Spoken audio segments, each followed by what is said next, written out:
yang mengembalikan kepada kita arwah kita. Wallah jamaah, kita itu nggak punya kuasa atas ruh yang ada pada diri kita. Tatkala kita tidur, entah kemana dia pergi. Tapi yang jelas pada pagi hari ini Allah mengembalikan kepada kita ruh kita, memberikan kepada kita kesehatan, dan buktinya kita bisa datang ke rumah Allah ini. Dan yang lebih penting dari itu semua, Allah memberikan izin kepada kita untuk mengingat Allah Subhanahu wa ta'ala. Allahumma salli wa sallim ala abdika wa rasulika sayyidina wa maulana Muhammadin wa ala alihi wa ashabihi ajma'in. Ya Allah, semoga salawat dan salam, berkah dan nikmat senantiasa Engkau curahkan untuk hamba kekasih-Mu, untuk baginda Nabi kita Muhammad alaihi salatu wassalam, untuk keluarga beliau, untuk istri-istri beliau, untuk putra-putri beliau, dan untuk seluruh sahabat Nabi. Semoga Allah meridhai kita bersama mereka. Amma ba'd, jamaah rahimakumullah, kita tahu bagaimana kayanya Fir'aun. Kita tahu bagaimana berkuasanya Fir'aun. Bagaimana Allah menyebutkan tentang Fir'aun ini, wa Fir'aun Dzil Autad, ya, dia yang memiliki banyak pasukan yang mungkin pada masa itu dia tidak terkalahkan. Ada salah satu orang yang beriman di antara mereka, di antara kaumnya Fir'aun, itu memberikan peringatan kepada kaumnya, kepada Fir'aun dan mereka. Allah ceritakan hal itu di surat Ghafir ayat 39. Orang ini mengatakan, ya qaumi, wahai kaumku. Bagaimana panggilan ini menunjukkan bahwa dia dari suku yang sama, dari bangsa yang sama. Aku bukan dari orang lain yang datang kemudian memberikan peringatan kepada kalian. Enggak, aku ini dari kalian. Maka dia mengatakan, ya qaumi. Gimana suaranya sampai ke sana belum? Aman. Dia mengatakan, ya qaumi, innama hadhil hayatud dunya mata. Wahai kaumku, sesungguhnya kehidupan dunia ini hanyalah kesenangan yang sementara. Mata itu kesenangan yang gak lama, yang jumlahnya tidak banyak, sebentar. Coba antum lihat sekarang di negeri kita, di Indonesia, siapa penguasa yang paling panjang kekuasaannya di negeri kita? Salah. Londo. Nah, Pak Harto cuma 32 tahun. Londo berapa tahun? 350 tahun. Kemana sekarang Londo yang pernah berkuasa di negeri kita? Dan kemudian Indonesia merdeka. Berkuasalah Bung Karno. Ternyata nggak lama juga. Setelah itu Pak Harto 32 tahun. Tidak lama. Wallahi nggak lama. Umur dunia ini jamaah, semuanya itu nggak lama. Makanya ini orang dari kaumnya Fir'aun mengatakan, innama hadhil hayatud dunya mata. Kehidupan yang sementara yang nggak lama. Terus kehidupan yang sebenarnya apa? Dia mengatakan, wa innal akhirata hiya darul qarar. Akhirat itulah tempat tinggal yang sebenarnya. Baik itu di neraka atau di surga, itu tempat tinggal. Di Indonesia mau orang itu di penjara berapa lama sih di penjara? Seumur hidup di penjara berapa lama? Allah nggak lama cuma. Allah mengatakan tentang kehidupan yang sebenarnya, wa inna yauman. Dan sesungguhnya satu hari inda rabbika ka alfi sanatin mimma ta'udun. Satu hari di sisi Tuhanmu itu seperti 1000 tahun dalam perhitungan kalian. Jadi kalau ada orang berkuasa di dunia 100 tahun, 200 tahun, 300 tahun, dibandingkan akhirat berapa hari jemaah? Wallah sepertiga hari. Sepertiga hari. Tapi ternyata kehidupan dunia ini menipu. Oleh karena itu kenapa kita pagi ini ngaji lagi? Kita belajar lagi tentang kehidupan dunia. Allah menyebutkan tentang dunia itu puluhan kali dalam Al-Quranul Karim. Allah buat permisalan-permisalan tentang dunia agar orang itu faham dan ngerti. Cuma kehidupan dunia ini menipu. Allah itu telah menanamkan di diri kita cinta sama dunia. Zuyyina linnas hubbus syahwat. Telah ditanamkan di dalam jiwa manusia itu cinta syahwat. Kalau ada yang mengatakan wallahi ana enggak cinta, bohong itu. Ana lebih percaya sama Allah. Ditanamkan kecintaan. Minan nisa, yang pertama cinta kepada wanita. Loh Ustaz, gimana sekarang dengan adanya LGBT? Ya orang sakit. Kalau antum kasih uang sama bebek, kira-kira bebek itu terima uang itu enggak jamaah? Antum kasih, antum kumpulkan itu bebek, lalu antum keluarkan 100 ribuan. Ana mau kasih 100 ribuan, mau enggak? Wek, bebek lah, bukan manusia. Makanya ketika ada orang, ada laki-laki tidak cinta sama wanita, marid, bahasa Arabnya itu. Apa marid itu? Sakit. Iya. Karena Allah sudah katakan ditumbuhkan itu cinta. Minan nisa wal banin, dan cinta sama anak. Kita lihat di dunia sekarang, ada yang tidak cinta sama wanita, ada yang tidak suka sama anak. Sehingga ada pergerakan apa? Child free atau free child. Pergerakan nggak punya anak. Anak itu memberatkan ini itu. Ya ada orang-orang yang sakit. Tapi kalau hukum asalnya Allah telah menanamkan hal itu. Hubbus syahwat minan nisa wal banin wal qanatiril muqantarati minadh dhahabi wal fiddati wal khaylil musawwamati wal an'ami wal harth dzalika mata'ul hayatid dunya wallahu 'indahu husnul ma'ab.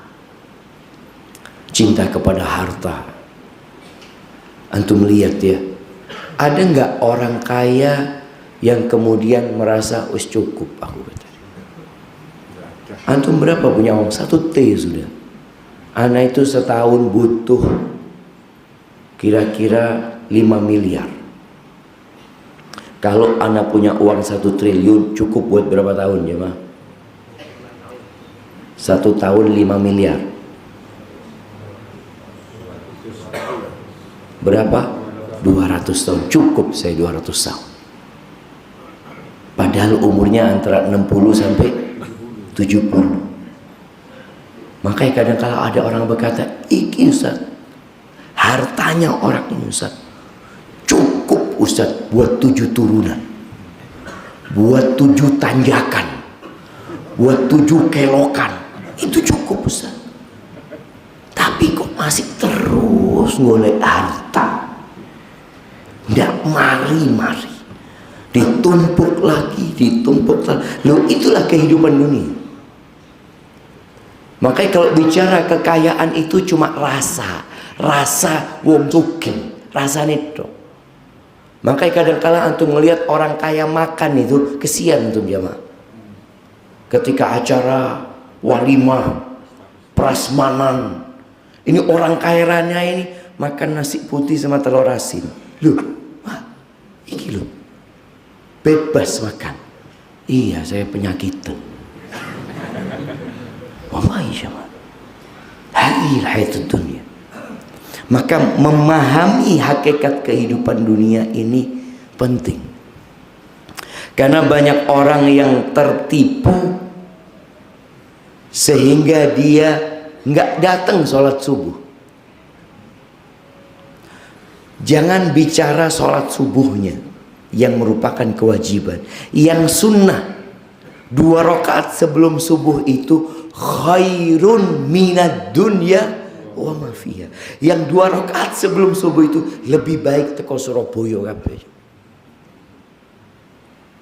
Lebih baik dari Indonesia.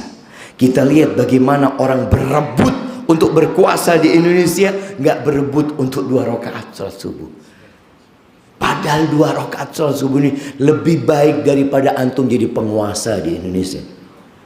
Lebih baik daripada antum jadi penguasa di muka bumi ini. Khairun minad dunya wa ma fi. Tapi kenapa orang itu kok nggak bangun? Apalagi yang sholat subuhnya jemaah. Jadi ketika antum membaca hadis rakaatul fajri khairun minad dunya wa ma fiha, antum kan kebayang, ya Allah ya, 2 rakaat sholat sebelum subuh itu. Bagaimana dengan yang wajib?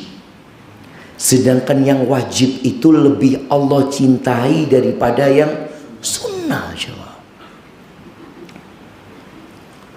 Allah ketika bercerita tentang orang-orang munafikin, orang munafik itu sholat. Kata Allah, idza qamu ila sholati qamu kusala. Kalau mereka sholat, mereka itu malas. Kalau sholat, malas. Yura'unan nas wa la yadhkurunallah illa qalila. Riya. Mereka sholat pamer. Dan mereka tidak mengingat Allah kecuali sedikit. Karena tujuan mereka itu pamer. Sholat subuh sama isya menjadi sholat yang paling berat buat orang munafik. Makanya kadang-kala Rasul SAW habis subuh itu tanya, asyahidun fulan, fulan sholat subuh enggak? Di absen sama Nabi SAW. Masjid Al-Hikmah ngabsen enggak? Tonggo-tonggo ini di absen enggak? Mungkin mulai besok di absen. Di absen sama Nabi SAW. Asyahidun fulan? Enggak ya Rasulullah. Fulan sholat enggak? Enggak ya Rasulullah. Maka Nabi menyebutkan athqalus salati alal munafiqin. Sholat yang paling berat buat orang munafik itu salatul isya wa salatul fajr. Sholat isya dan sholat subuh. Kenapa itu terjadi? Karena ada mereka yang tidak memahami tentang hakikat kehidupan dunia. Sholat subuh sulit, berat, waktunya kerja, tepat waktunya. Antum lihat ya, sebagian orang itu Car Free Day hadir, nak masjid tak hadir. Cobalah teman-teman ini bikin sosial eksperimen.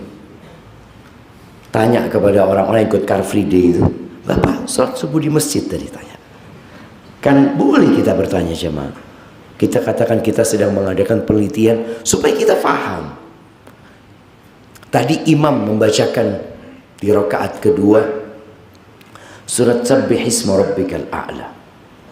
Di ayat terakhir itu disebutkan bal tu'thirunal hayatad dunya wal akhiratu khairu wa abqa. Inna hadza la fi suhufil ula. Kalian itu lebih mementingkan kehidupan dunia. Iya. Lebih mengutamakan kehidupan dunia. Sedangkan akhirat itu lebih baik dan lebih kekal. Ini jamaah sudah ada dalam kitabnya Nabi Musa.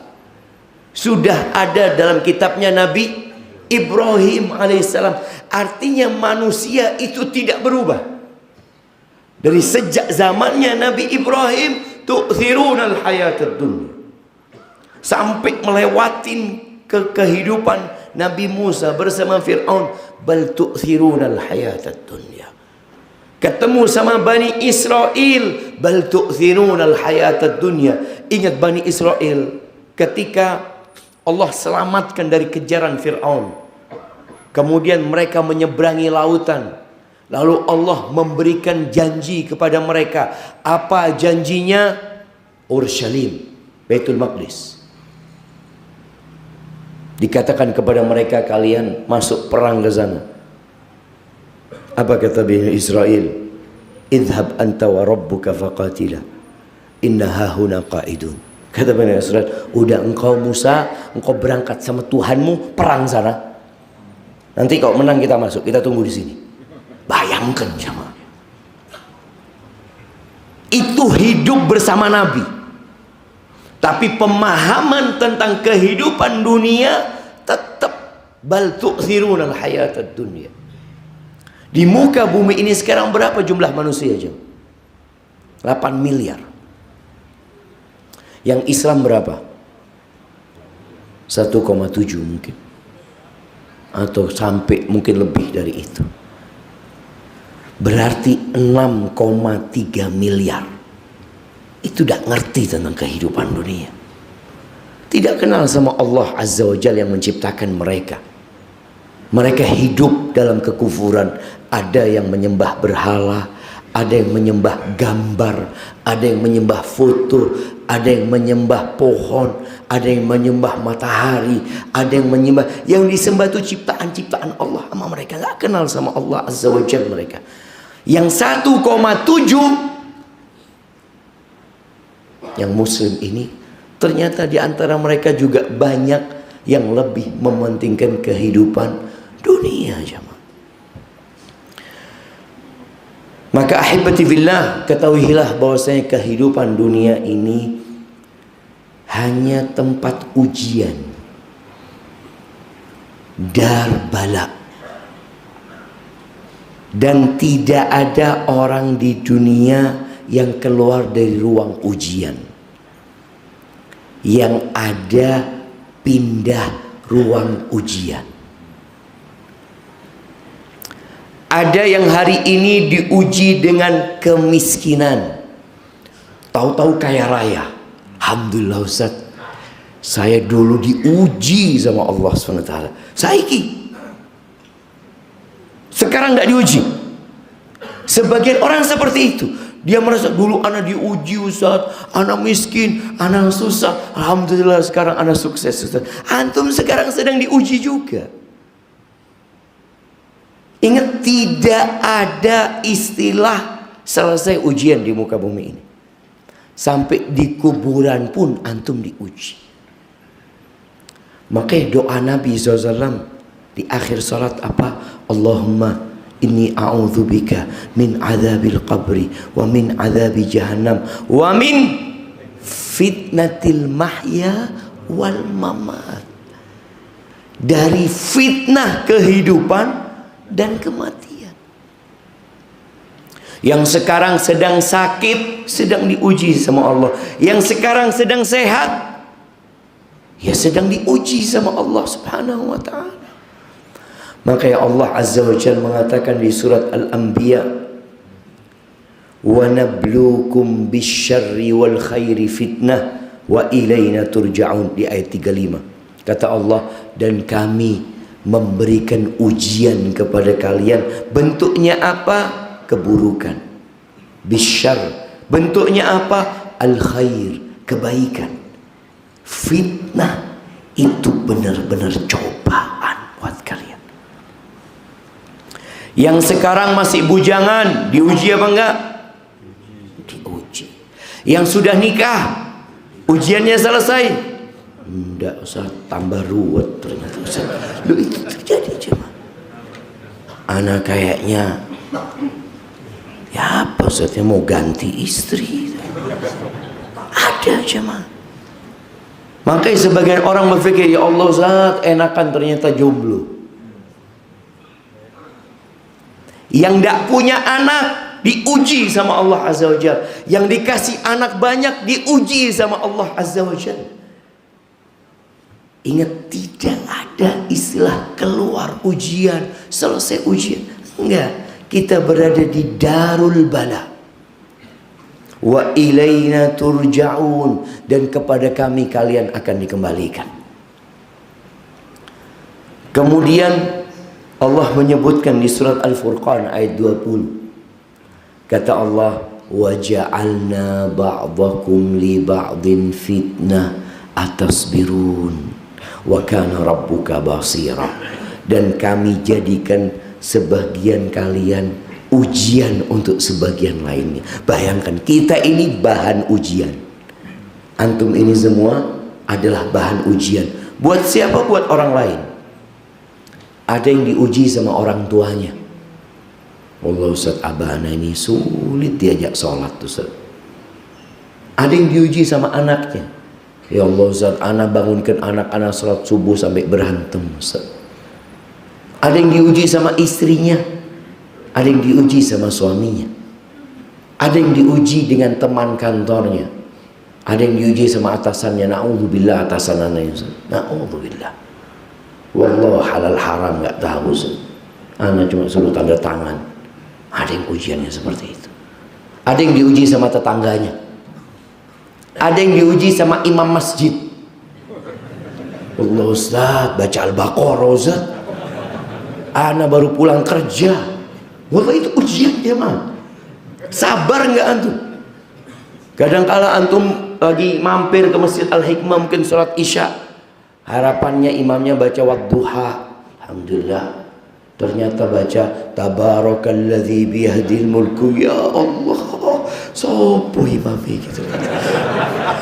Itu ujian. Ada yang diuji sama makmumnya. Habis sholat datang, Ustaz, jangan mikir awak dewe Ustaz. Kita ini pulang kerja. Imamnya ikut tuh sabar. Ada yang diuji sama takmir masjid. Semuanya ujian. Datang ke masjid mau tidur, dilarang tidur. Ya apa sih gitu. Itu ujian. Padahal di masa Nabi SAW, masjid tempat tidurnya siapa? Sahabat tidur di masjid. Sekarang ditulis masjidnya dilarang tidur. Ada satu masjid jemaah keterlaluan jemaah. Anak ini di rest area masjidnya. Kita kan kadang-kala habis nyetir capek mau istirahat ya. Bukan dilarang tidur, dilarang rebahan. Rebahan dilarang. Allahu Akbar. Itu ujian. Ya kita sabar jemaah.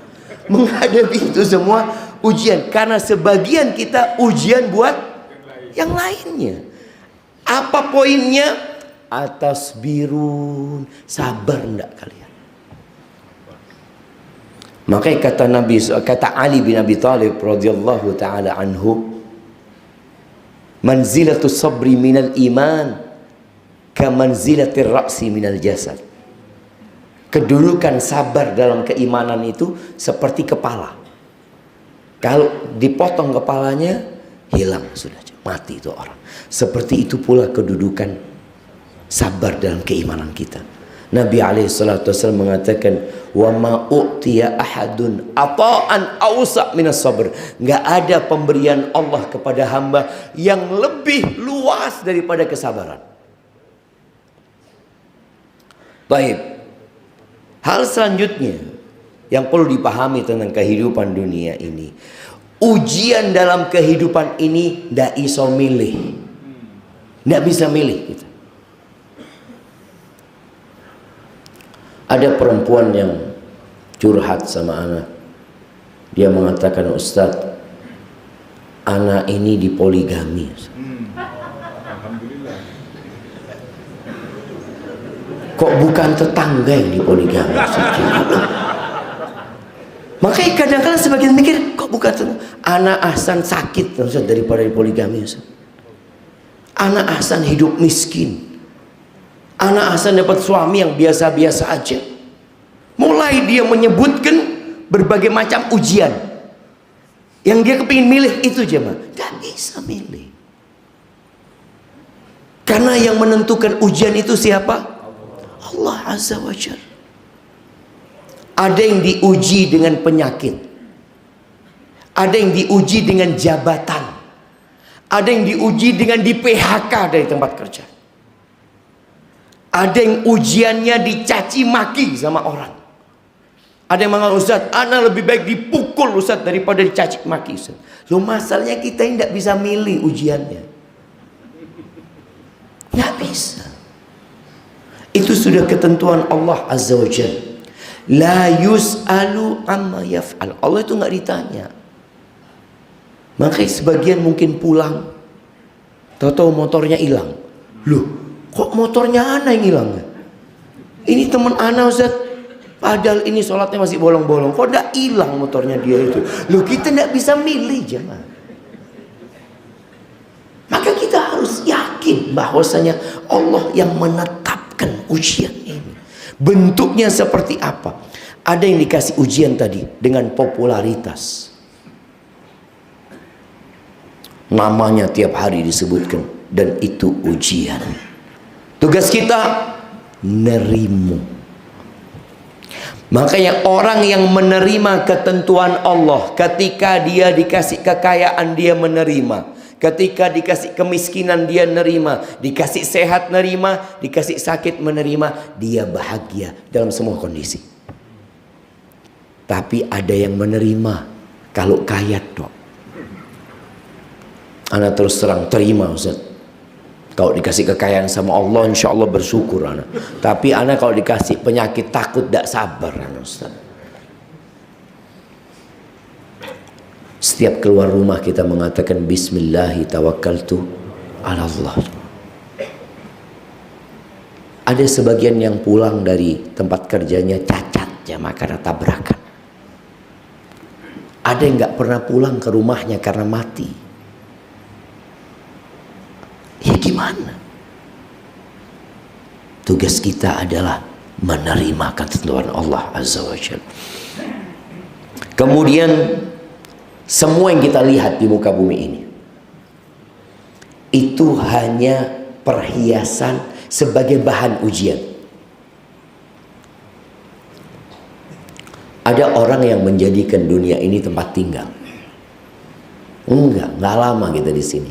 Maka Allah katakan di surat Al-Kahfi ya, yang kita dianjurkan setiap Jumat untuk baca. Allah katakan di ayat ke-7, Inna ja'alna ma'alal ardi zinatan laha. Kata Allah, kami jadikan semua yang ada di muka bumi ini zina, perhiasan.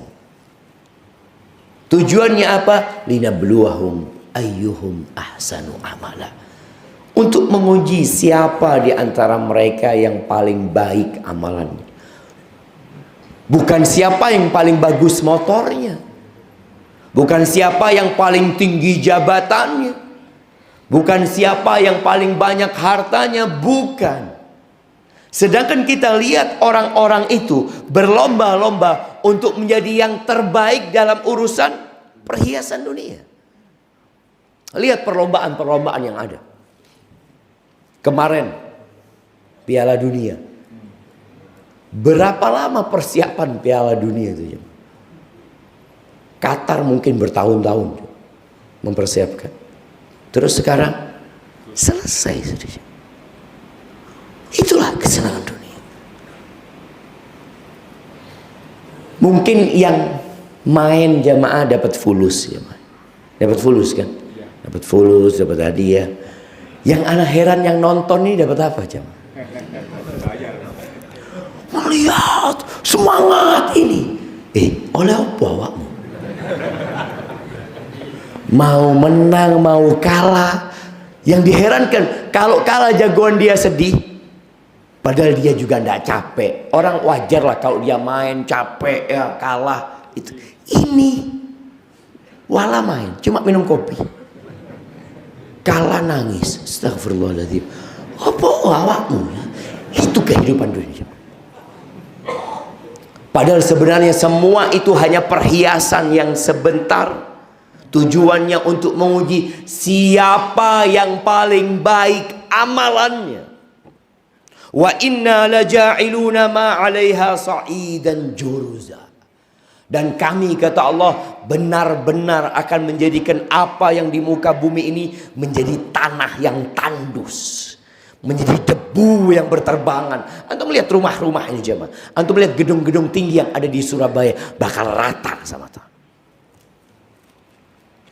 Maka kalau antum ngelihat ndak suwi, iya, tanamkan di diri antum. Wallah nggak lama ini. Kalau nggak ini hancur, yang punya hancur duluan. Dan kita sudah melihat yang bangun gedung-gedung tinggi di Surabaya ini, kemana pemiliknya?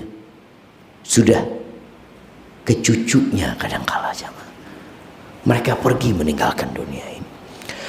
Kemudian ahibati fillah, dunia ini tidak senilai satu sayap nyamuk. Nilainya itu tidak ada satu sayap nyamuk di sisi Allah SWT. Kalau semua uang yang ada di Surabaya ini dikumpulkan ke Masjid Al-Hikmah ini, kemudian orang-orang pinter didatangkan ke Masjid Al-Hikmah ini, disuruh bikin nyamuk. Nyamuk ayus. Tidak usah gaya sapi, mbek, nyamuk. Bisa jemaah. Wallahi kalau uang itu dikumpulkan lagi semua uang yang ada di Amerika, dan semua ahli ilmu dikumpulkan untuk bikin satu sayap nyamuk. Wallahi uang itu nggak bisa bikin satu sayap nyamuk jemaah.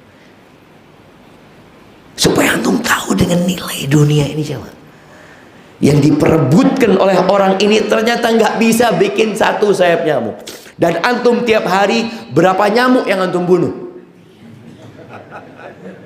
Coba antum lihat, kita kalau di rumah kita semprot nyamuk itu, dan Allah ciptakan nyamuk itu jutaan jemaah. Lau kanatid dunya ta'dilu 'inda Allah janaha ba'udah ma saqa minha kafirun syarbatan. Orang kafir nggak dikasih seteguk air. Kalau dunia ini nilainya ada, itu seperti satu sayap nyamuk. Kemudian di dunia ini dari rahmat Allah, Allah berikan kepada kita, boleh kita menikmati dunia ini, nggak haram. Makanya kalau kita melihat ada sahabat-sahabat Nabi yang kaya, yang punya onta yang mahal.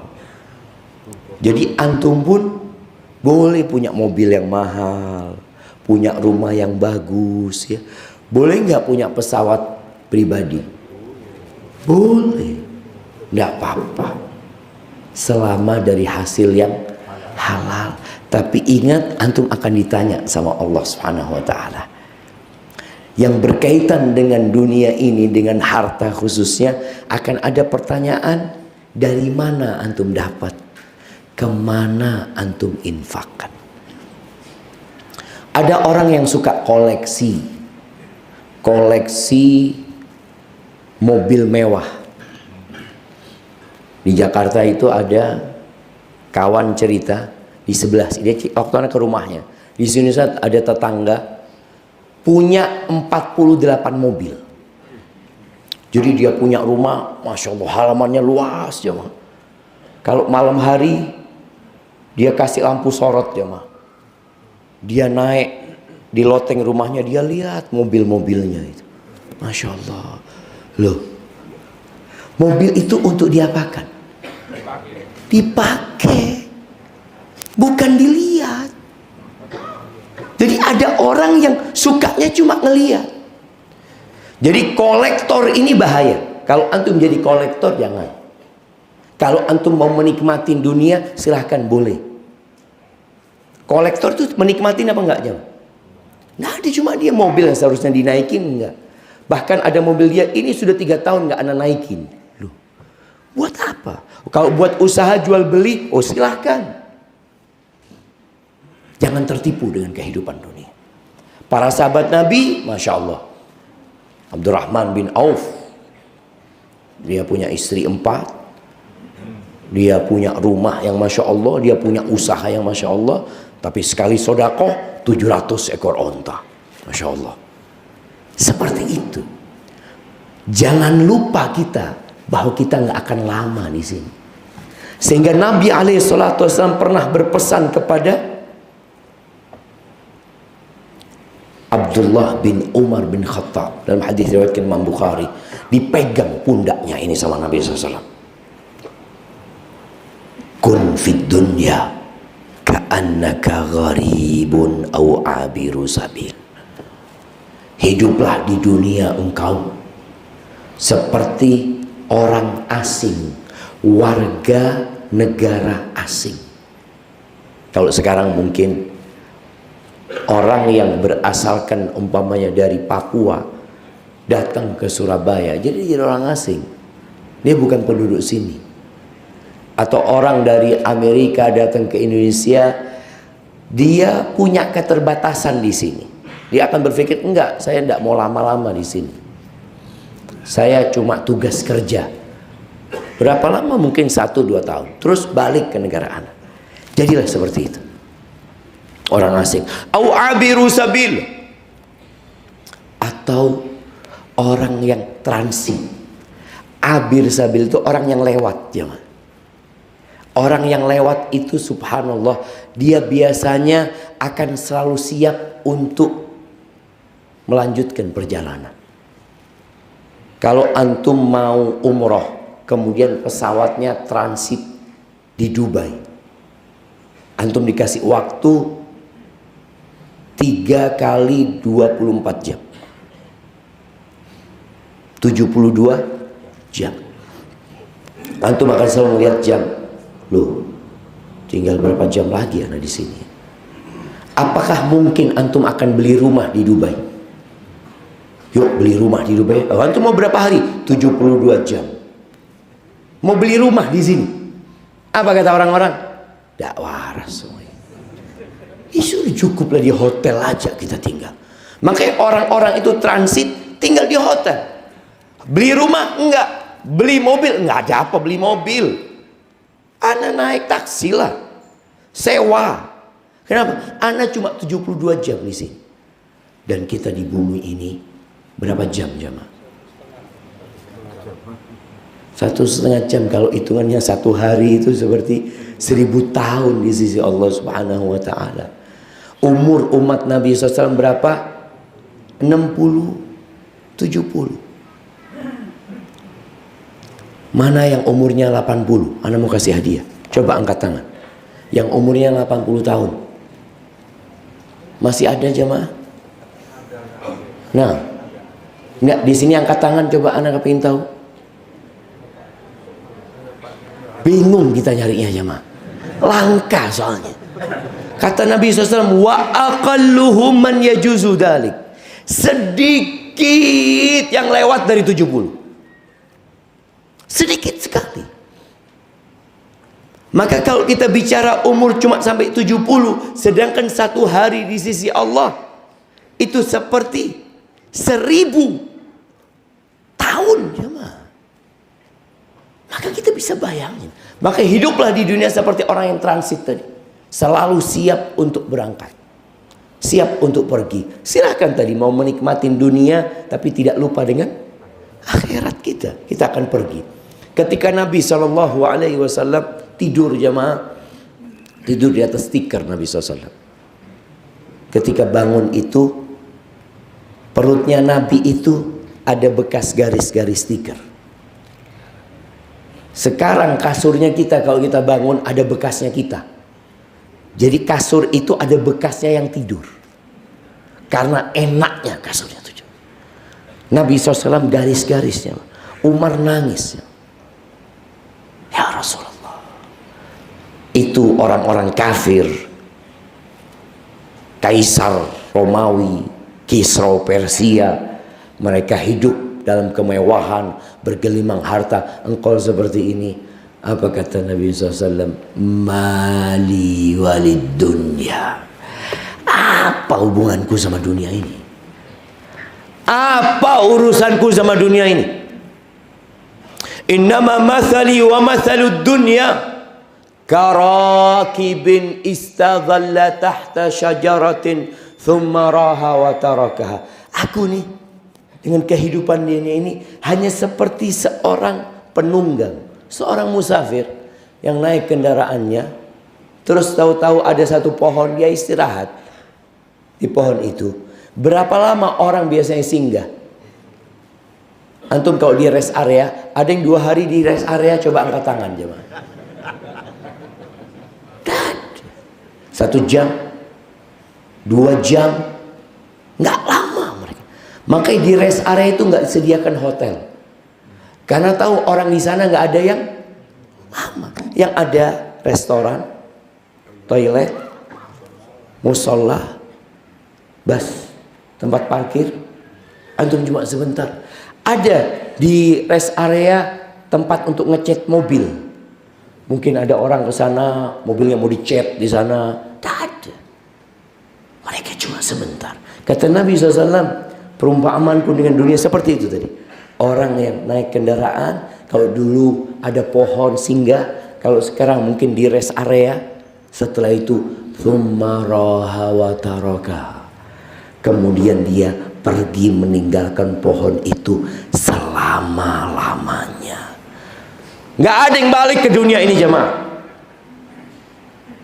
Mana orang yang hartanya masih tersisa? Kalau kita lihat orang-orang terkaya di Indonesia yang hartanya ratusan triliun mamanya, adakah di antara mereka yang pergi kemudian balik? Dia mengatakan, ana mau balik soalnya fulus ana masih banyak. Makanya Allah Azza wa Jalla mengatakan, wa anfiqu mimma razaqnakum. Kalian infakkan dari apa yang kami rizkikan kepada kalian. Maka ini yang punya harta, infakkan harta. Dan Allah tidak menyuruh kita berinfak dari harta kalian, enggak. Apa kata Allah? Dari rizki yang kami berikan. Kalau kalian punya rizki bukan dari kami, ojo diinfak loh, enggak usah. Enggak, ini hasil kerjaan ini, enggak usah diinfakkan. Kalau ada orang yang merasa harta yang dia milikin bukan rizki dari Allah, tapi karena hasil kerja dia, jangan diinfakkan. Jamaah, semuanya dari Allah jamaah. Makanya Allah katakan mimma razaqnakum, dari apa yang kami rizkikan kepada kalian, supaya kita kalau infak itu tidak mikir, oh ini hasil kerja saya, ini rizki dari Allah. Min qabli an ya'tiya ahadakumul maut, sebelum datang kepada seorang di antara kalian kematian. Fayaqul, tuh orang kalau mati jamaah dia akan mengatakan, fayaqul rabbi, kalau dia belum sempat bersedekah, berinfak, rabbi laula akhartani ila ajalin qarib fa asaddaq. Ya Allah, kalau engkau tunda umurku sedikit. Kepingin apa dia jemaah? Kepingin sodako. Kenapa nggak kepingin sholat di Masjid Al-Hikmah? Kenapa nggak kepingin umroh? Kenapa nggak kepingin haji? Kenapa nggak ingin berbakti sama orang tuanya? Dia kepingin sodako. Siapa yang bisa jawab? Ini kasih hadiah. Nah, karena orang yang sedekah tidak membutuhkan waktu, tenaga. Nah, bisa langsung. Barakallahu fikum. Orang sodako itu nggak perlu wudhu, ya mah. Orang sodako itu nggak perlu berdiri. Orang sodako itu nggak perlu jalan. Orang sodako itu butuh ngomong. Tinggal bicara.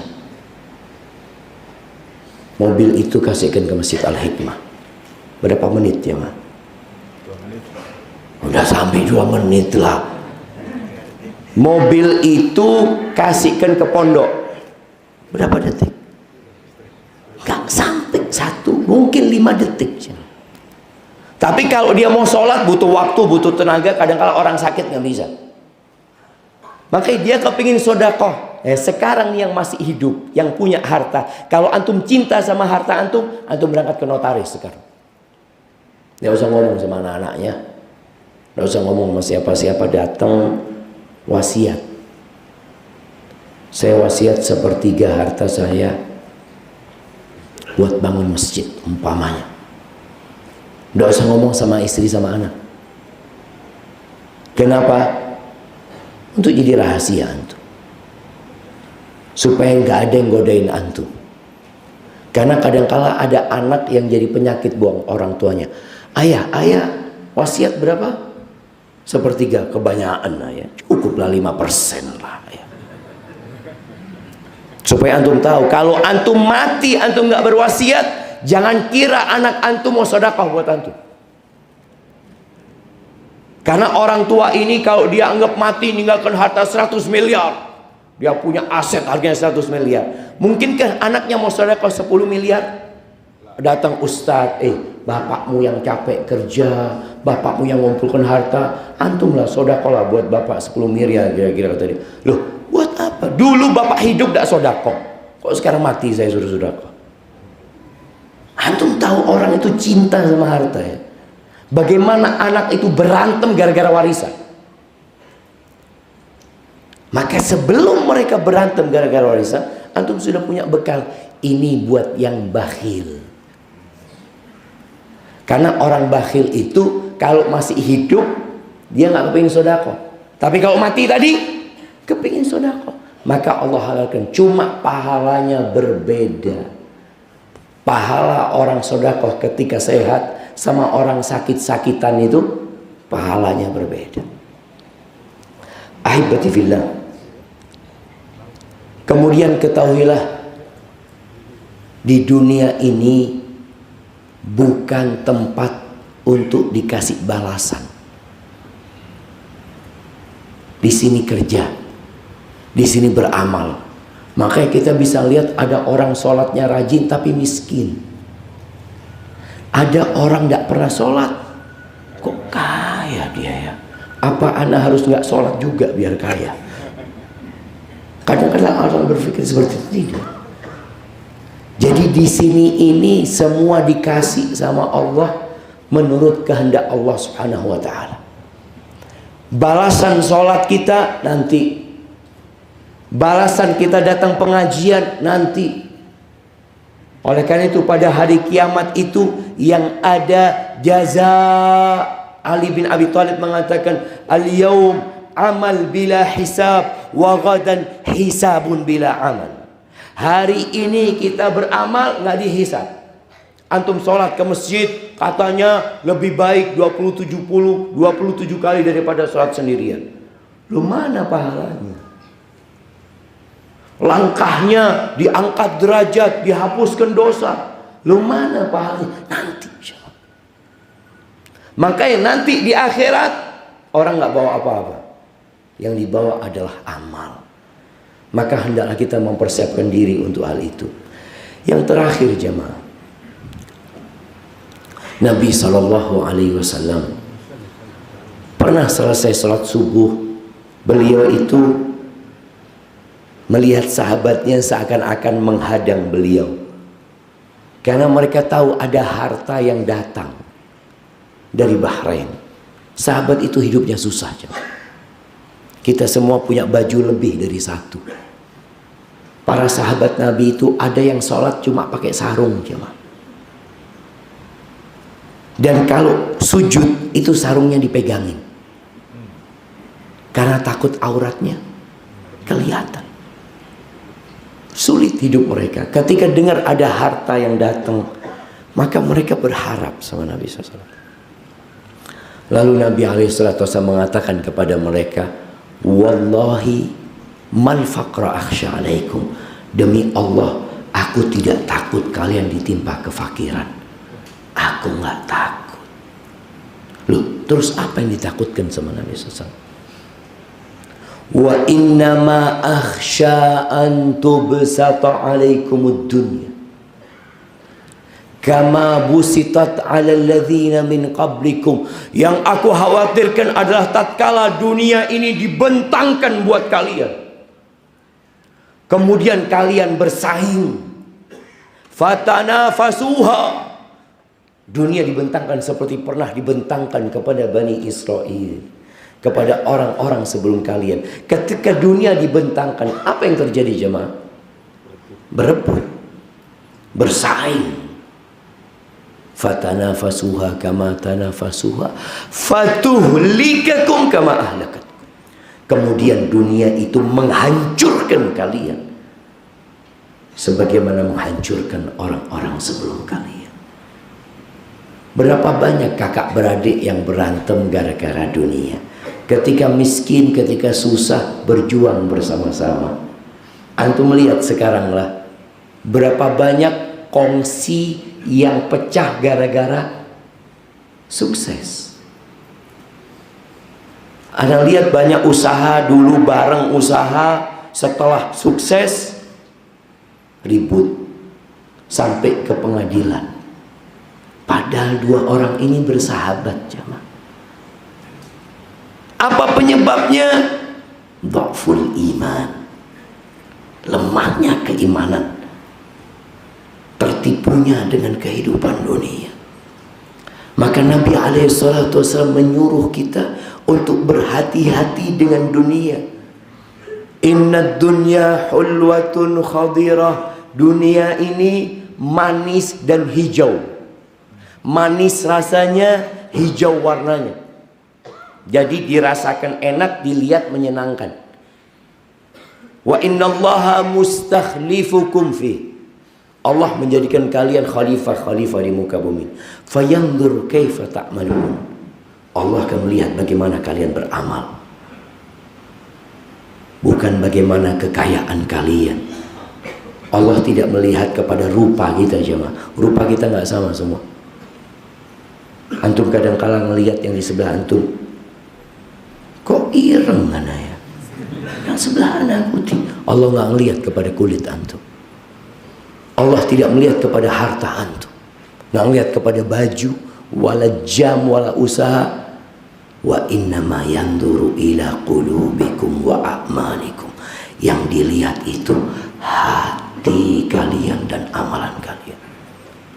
Fattaqud dunya wattaqun nisa. Kalian berhati-hati dengan dunia dan berhati-hati dengan wanita. Fa inna awwala fitnati Bani Israel kanat fin nisa. Fitnahnya Bani Israel yang membuat kehancuran mereka itu bermula dari wanita. Semua umat itu punya fitnah. Ujian setiap umat itu beda-beda.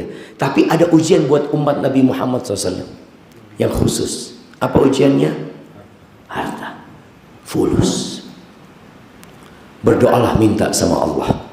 Nabi berdoa. Apa kata Nabi? Wala taj'alid dunya akbar hammina wala mablagha ilmina.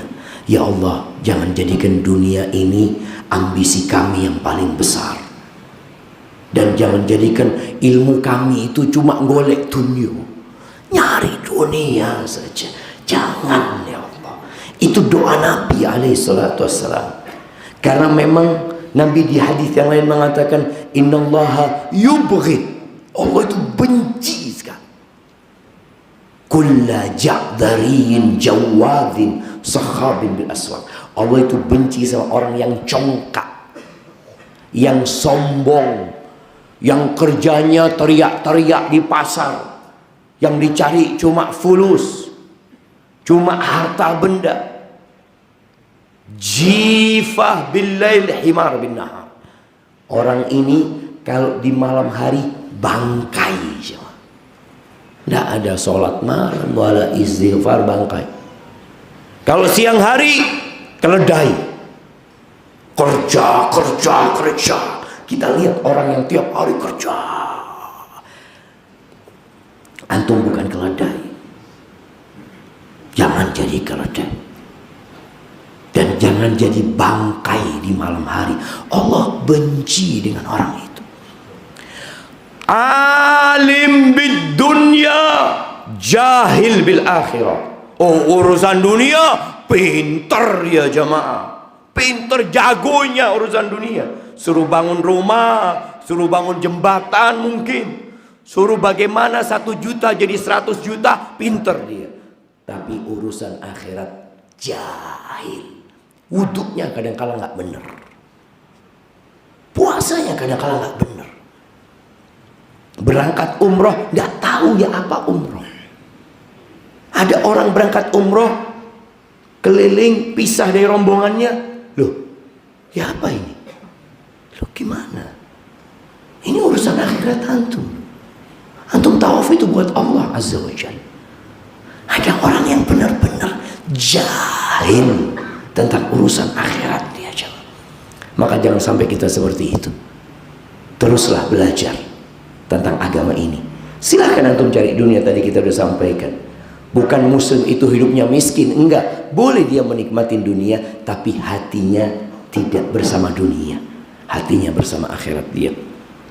Ana cuma dapat waktu sampai jam 5, 30 menit jamaah. Ana ada pertanyaan di sini, mungkin ada yang bisa ana jawab. Mohon doanya Ustaz supaya diberi anak. Sudah hampir 10 tahun belum dikarunia anak. Iya, Nabi Ibrahim itu baru punya anak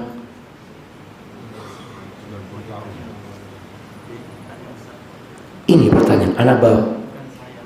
Iya, tunggu dulu. Nah, ini pertanyaannya, dia sudah 10 tahun gak punya anak. Nabi Ibrahim berapa tahun gak punya anak? Anak kasih hadiah. Nah, jamaah. Berapa? 82. Beliau punya anak pertama umur berapa? Berapa? 86. Siapa yang gak jawab 86? Masya Allah, kasih hadiah jawab. Nah, barakallahu fikum. Apa pertanyaan antum? Waalaikumsalam warahmatullahi wabarakatuh.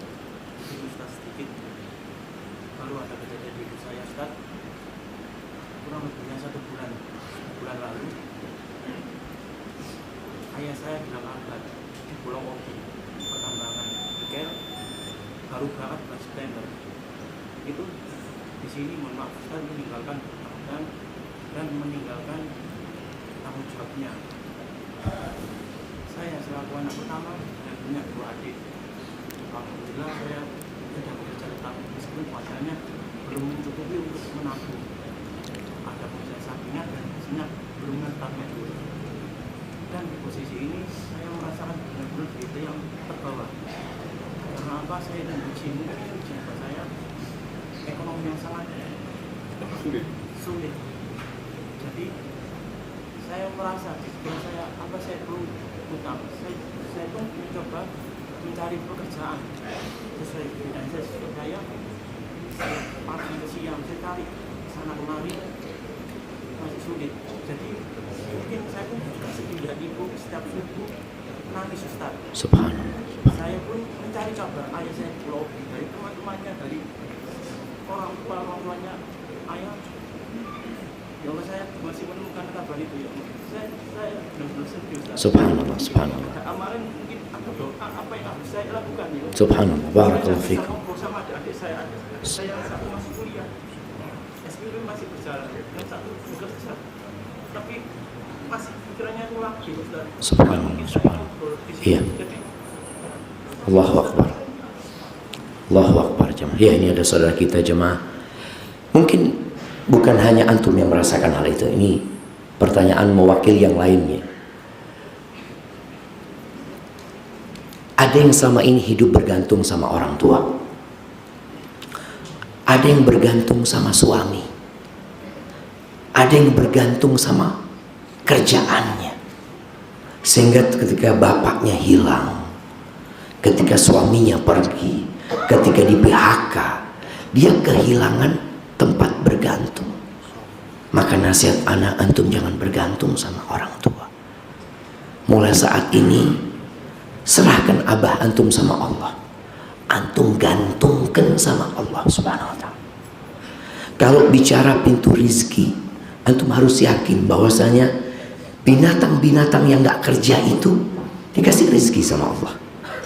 Allah sudah tetapkan rizki buat antum, buat ibu antum, buat adik-adik antum. Semua sudah ditetapkan. Cuma Allah menguji hambanya ini kembali kepada Allah atau sibuk berpikir pekerjaan. Kadangkala ada yang diuji sama Allah sampai tingkatan dia berburuk sangka sama Allah.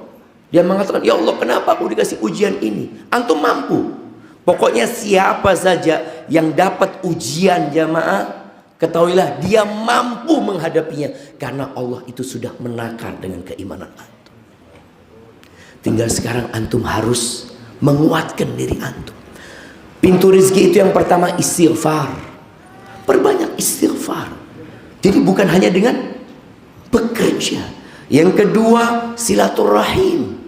Perbaiki silaturahim antum.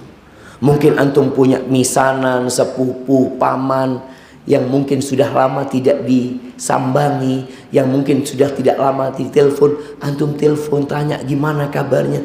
Karena itu juga pintu rizki. Yang ketiga tawakal sama Allah Azza wa Jalla. Artinya bergantung sama Allah. Antum nggak apa-apa tetap mencari bapak antum. Tapi jangan berpikir kalau ada bapak enak ya ini, enggak. Karena belum tentu antum ketemu sama bapak antum. Tapi serahkan sama Allah SWT. Nggak perlu cerita sama adik-adik, tapi ajak adik-adik untuk istighfar. Ajak adik-adik untuk baca Quran, untuk berdoa memohon kepada Allah Azza wa Jalla. Dan ana yakin antum bisa menguatkan ibu antum. Dan yakin Allah itu ala kulli syai'in qadir. Dan ketika jalan itu semakin sempit, ketika antum sudah tidak mendapatkan lagi jalan keluar, ketika itu jalan keluar akan tiba. Yakin seperti Nabi Musa. Bagaimana Nabi Musa ketika berada di depan lautan jamaah, kata kaumnya, kita habis sudah, kita akan dibantai sama Fir'aun. Kata Nabi Musa, kalla. Kenapa? Inna ma'iya rabbi. Bersamaku akan ada Tuhanku. Maka antum harus yakin Allah selalu bersama kita. Semoga Allah mudahkan urusan antum. Barakallahu fikum. Itu menjadi pertanyaan terakhir jamaah, berkaitan dengan udah habis waktu saya ini. Ana mohon maaf. Insyaallah di lain waktu, ini sudah jam 5.34 menit. Bagi yang tadi bertanya yang tidak punya anak 10 tahun, Nabi Ibrahim baru dikasih anak umur 86 tahun. Dan terus berdoa mohon sama Allah, tidak pernah putus asa. Nabi Zakaria baru punya anak umur 100 tahun lebih. Setelah punya anak, Allah kasih ujian sama Nabi Zakaria. Anaknya dibunuh dan kepalanya dipenggal, dihadiahkan kepada seorang pelacur. Supaya antum tahu, antum yang nunggu anak harus siap ketika anak itu hadir menjadi ujian buat antum. Jadi punya anak, gak punya anak diuji sama Allah SWT. Maka mintalah kepada Allah yang terbaik buat kita. Hadza wallahu a'lam bishawab. Yang benar dari Allah, yang salah dari diri anak pribadi. Ana mohon maaf, banyak hadiah yang belum dibagikan dan banyak pertanyaan juga yang belum dijawab. Semoga Allah mengumpulkan kita di surganya. Subhanakallahumma wa bihamdika asyhadu an la ilaha illa anta astaghfiruka wa atubu ilaik.